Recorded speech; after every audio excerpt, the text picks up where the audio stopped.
1 out of every 10 or 15 adults. Their symptoms range from an occasional upset stomach to almost constant debilitating pain. IBS can be very unpleasant. The symptoms can disrupt your life, your work, your relationships. Fortunately, it won't damage your internal organs or shorten your life. A diagnosis of IBS means the intestines look perfectly normal. Sometimes people with IBS are even told the problem's all in your head, but that is not true. IBS is a functional disorder. Even though the digestive tract looks normal, it isn't functioning quite like it should. Let's take a look at what's happening. Muscles in the intestines move food from the stomach to the rectum. Normally they contract and relax in a gentle rhythm that moves the food along in a fairly predictable schedule. But with some people, the muscles in the intestines spasm. That means the contractions are longer and stronger than normal.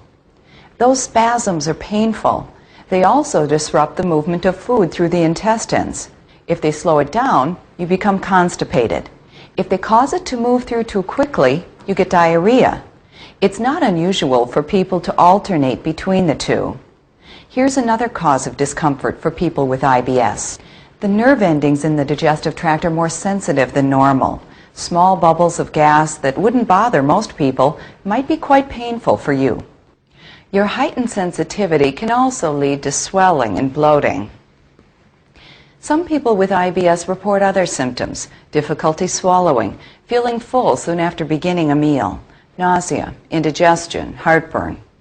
Nobody knows for sure what causes your spasms and increased sensitivity. However, we know a great deal about how some of your symptoms can be controlled. The good news is there are choices you can make to help you feel better and enjoy life more.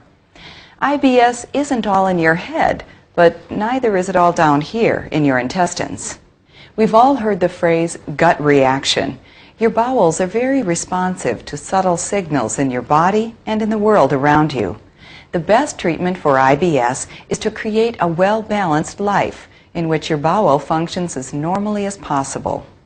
In this video, you'll learn some healthy habits to help you do that.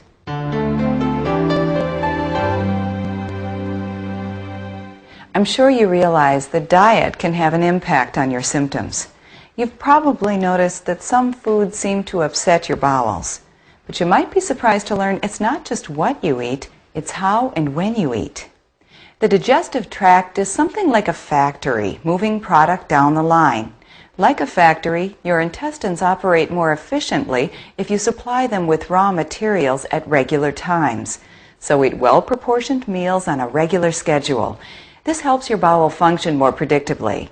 Also, be sure to eat enough fiber. It may help with both diarrhea and constipation. Be sure to drink plenty of fluids.